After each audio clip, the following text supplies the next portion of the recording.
The views expressed on this podcast are those of the participants, not of Reuters News. We will end inflation. We will stop the invasion of criminals coming into our country, and we will bring back the American dream. We're going to bring it back. We're going to bring it back. And so I appeal directly to ministers and negotiators. Soften hard lines. Navigate the path through your differences and keep your eyes on the bigger picture. Never forget what it is at stake. This is a COP to deliver justice in the face of climate catastrophe. It's our last Viewsroom of the year, and what a year it has been. Inflation, China's stimulus, the obesity drug craze were all leading the headlines, as was succession at JP Morgan, problems at Boeing, and an upcoming IPO for fast fashion giant Shein. For the last Viewsroom episode of the year, we're taking a look at these stories and asking why they were so fascinating and how they've moved on.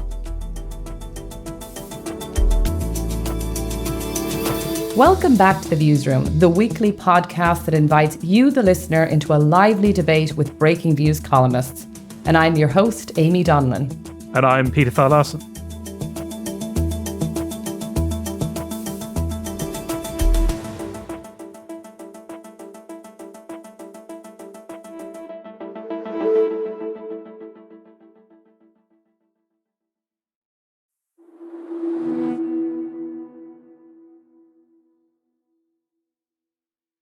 So, Amy, it's been quite a year. We're sort of looking back at some of the episodes that we had over the year that were the most popular with our listeners. It's quite a motley bunch of subjects, isn't it?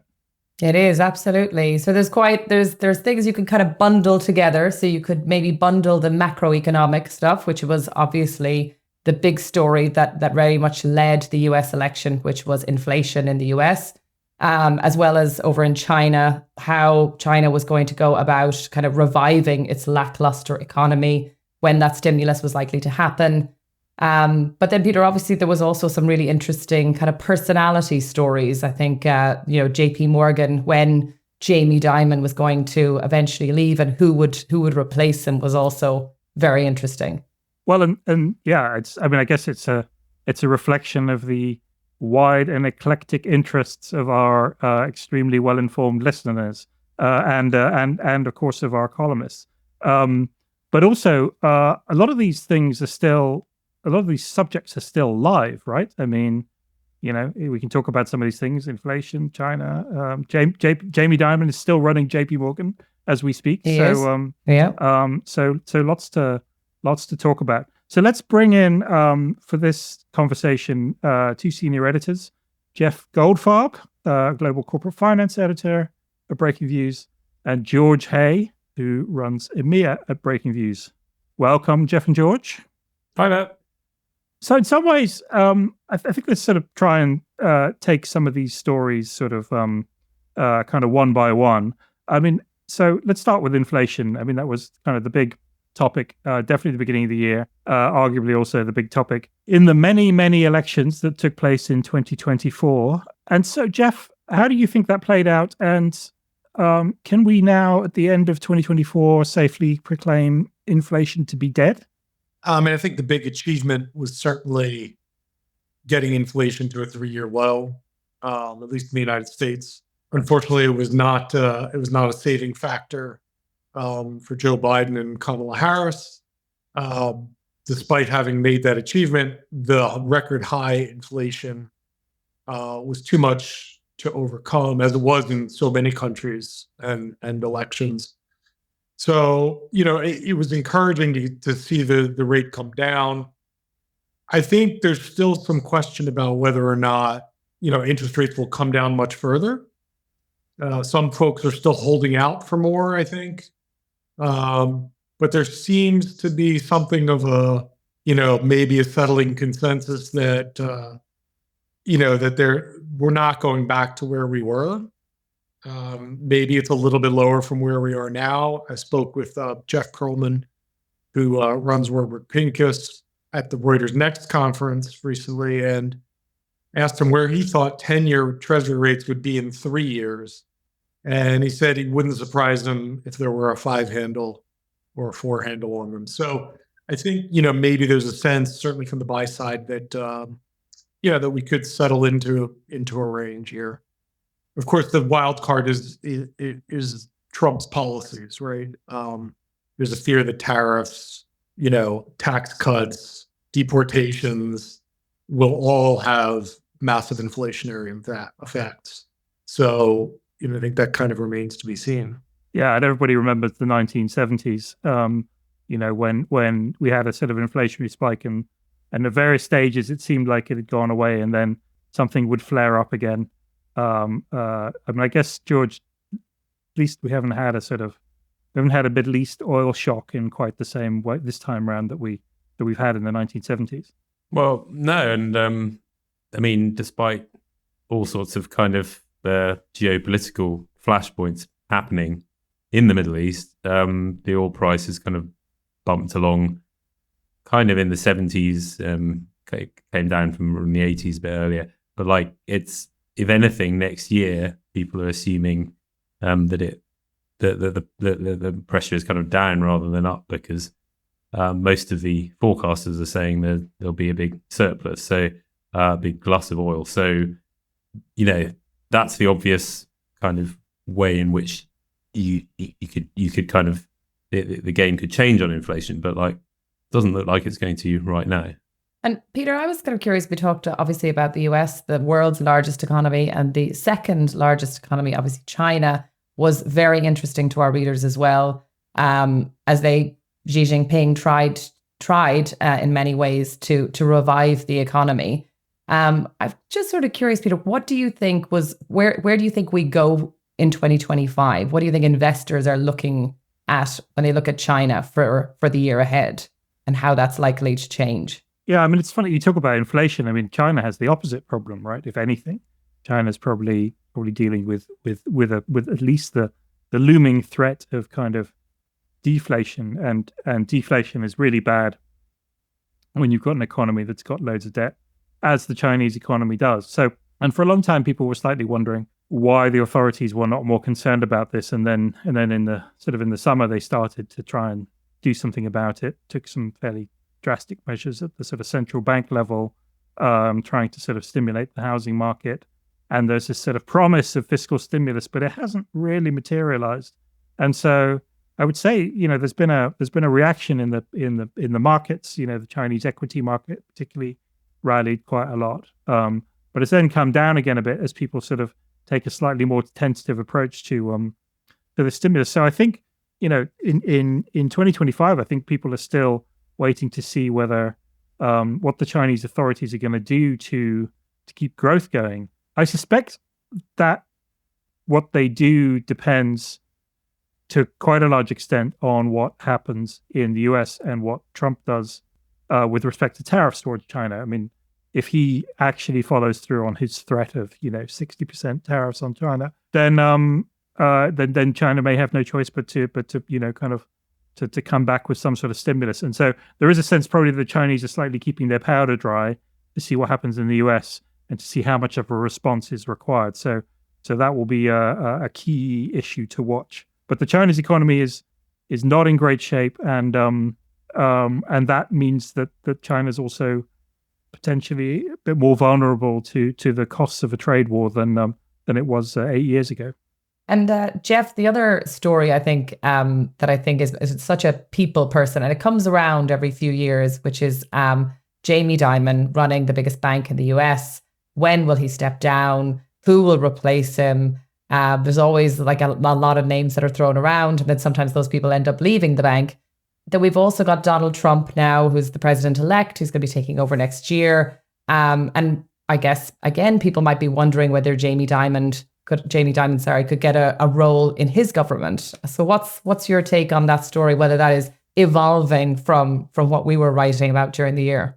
Yeah, well, Jamie Dimon now wrapping up his, I think, 19th year at JP Morgan. I'm old enough to remember this palace intrigue happening more than a decade ago, as I'm sure the rest of you are as well.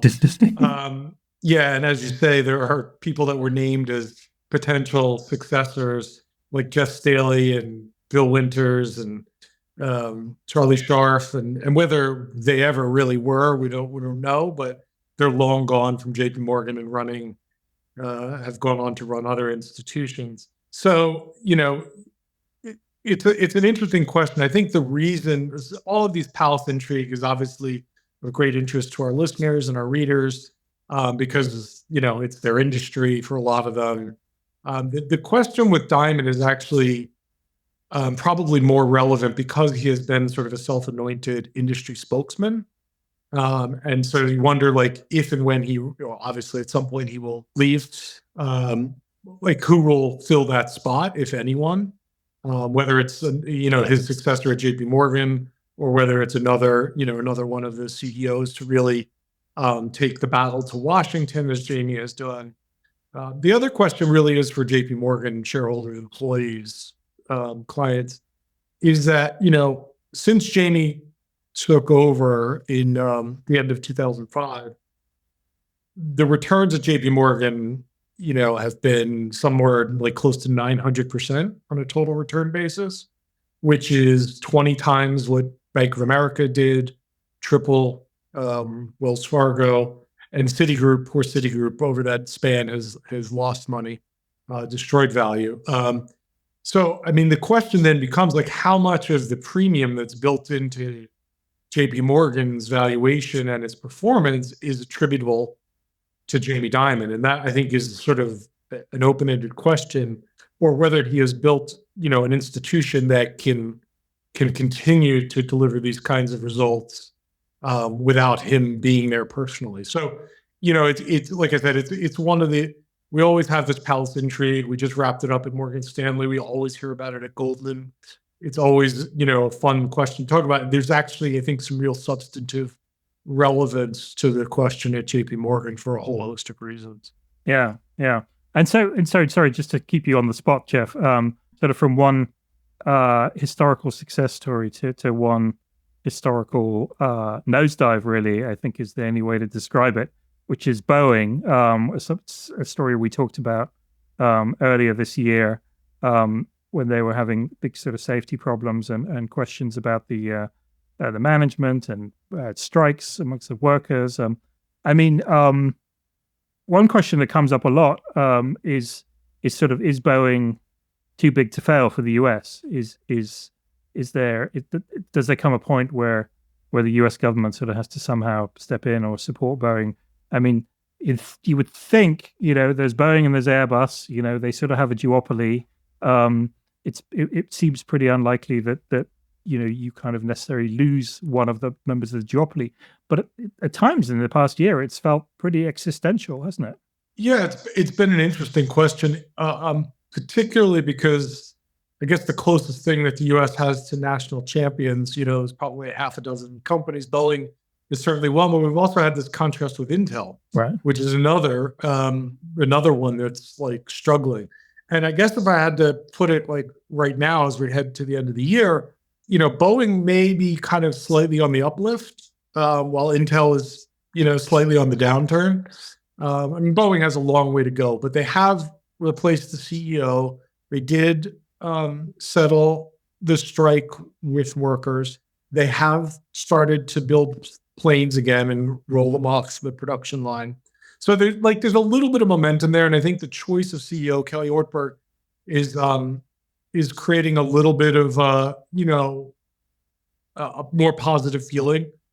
He comes with a bit of an engineering background, rather than a financial one, and that's, I think, really what Boeing is looking at. The problems there are, they're threefold, really. They're financial, they're cultural, and they're technological. The financial question is sort of, the big one. But if they can, they have this massive backlog, right? They've got orders for over 5,000 planes worth some $500 billion. So if they can start like building them and getting them out to customers, the money will start coming in again. The cultural one is a problem in the sense that they're they're making more repairs than they are building new planes. They've got to turn that around. And then I guess, the technological one is because they've been devoting so much money to capital returns to shareholders, the new development, the question of proceeding with developing a new plane has really kind of just constantly been pushed to the back burner. It's a big $30 to $50 billion undertaking that will take a lot of time if they choose to proceed with it. But I think that's kind of like the existential question for Boeing now is like, what's next? And they've got so much to clean up in the immediate future that you wonder, like, how much time will there be to start thinking about the medium and long term? And George, just to take you in here, because many of these stories have a climate link to them. Certainly the Boeing story does.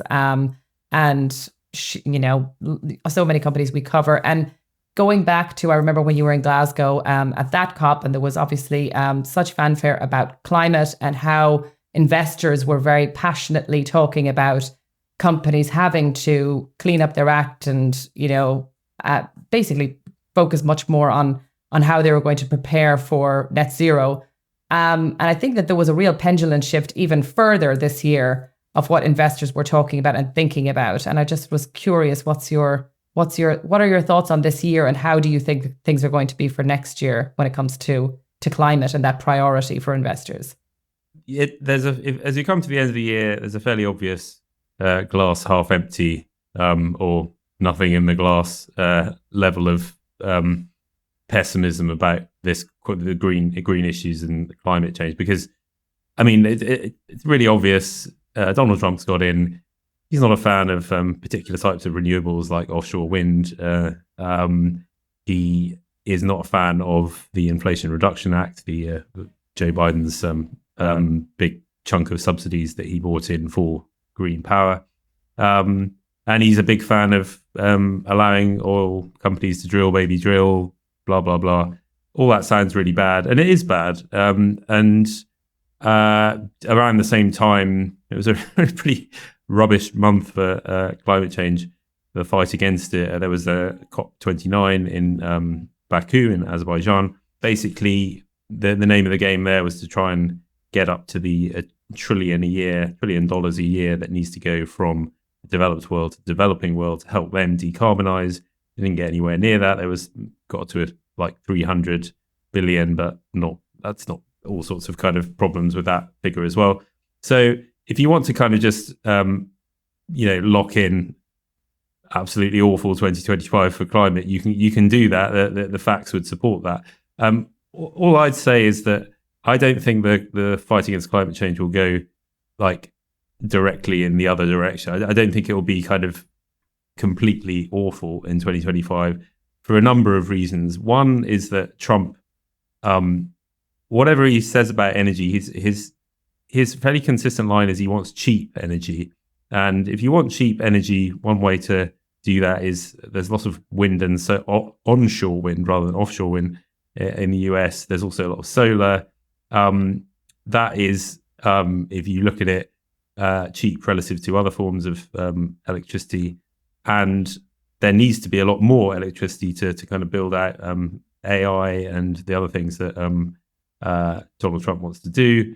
And what he said is he will kind of make permitting for energy projects a lot easier. Now, everyone rightly thinks that exclusively means oil, but I think you could see that happening, given a lot of the IRA subsidies go to Republican states. I think you could see some progress there.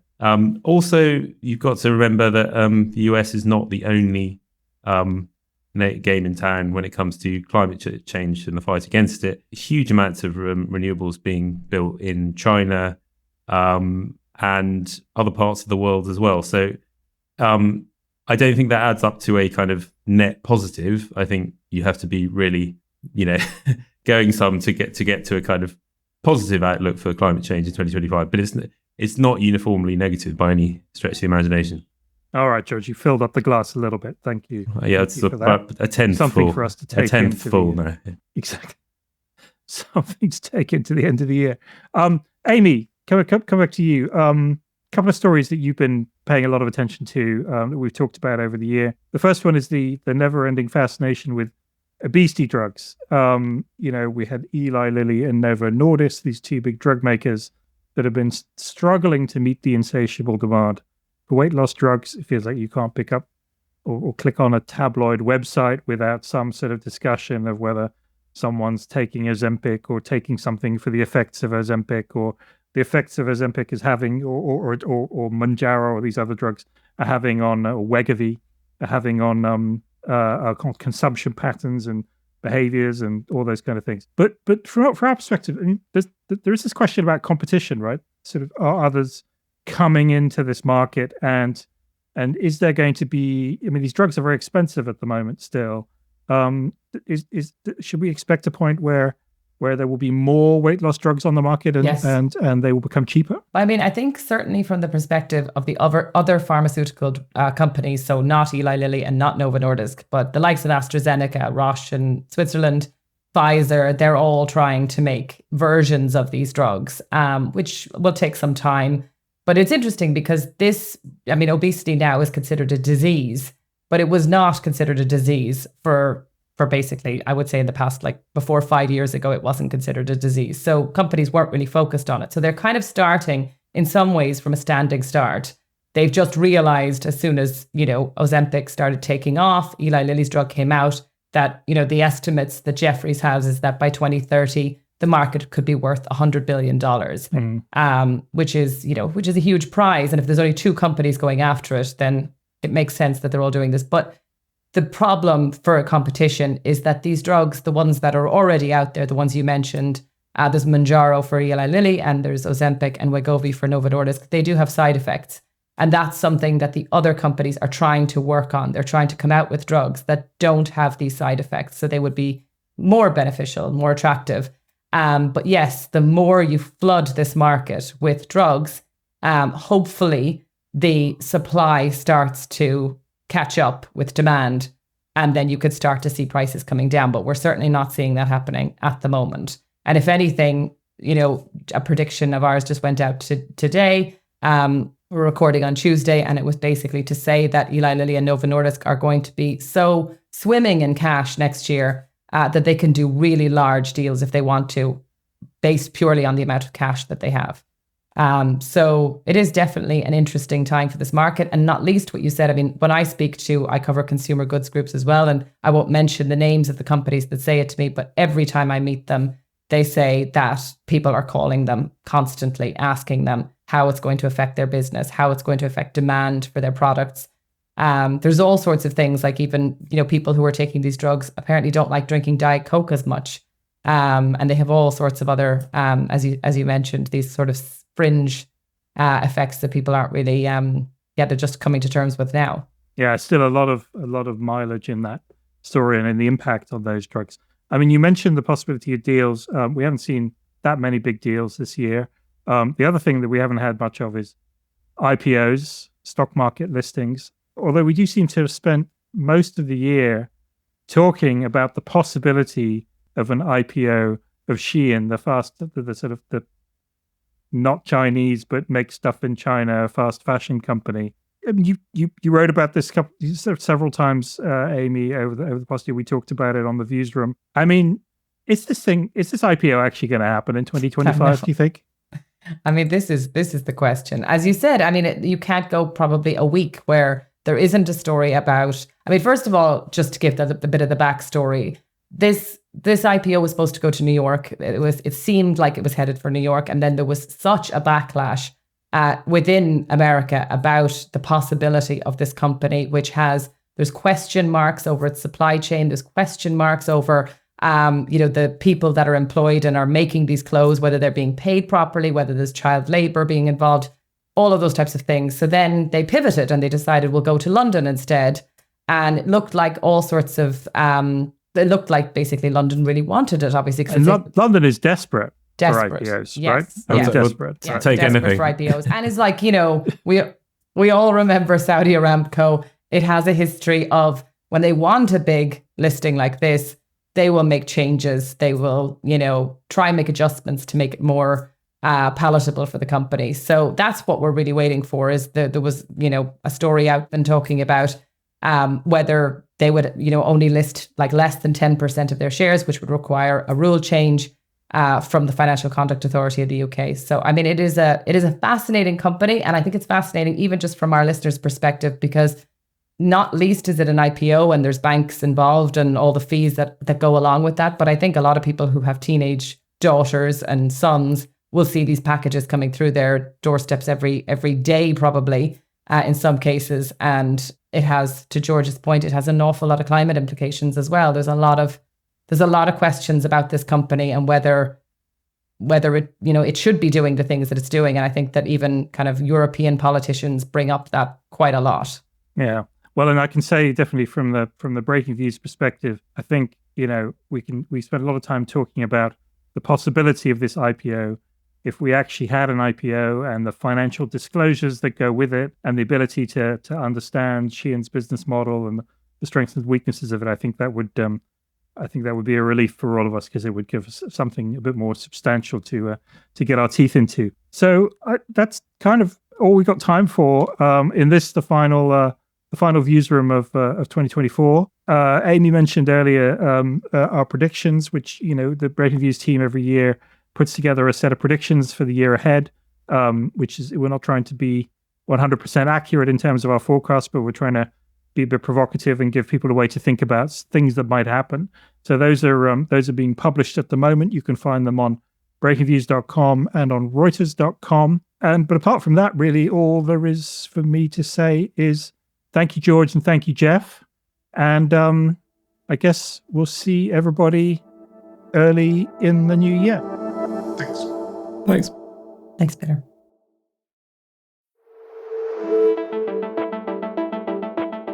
Thanks for tuning in. This podcast was produced by Oliver Tashlich in London. You can listen to a new episode of The Viewsroom every Thursday on the Reuters app or your favourite platform. And don't forget to tune in to our sister podcast, The Big View, every Tuesday, as well as the other great podcasts from the Reuters team. If you like what you heard, please follow The Viewsroom and let us know what you thought. And check out our views on the biggest stories in business and finance every day at breakingviews.com and Reuters.com.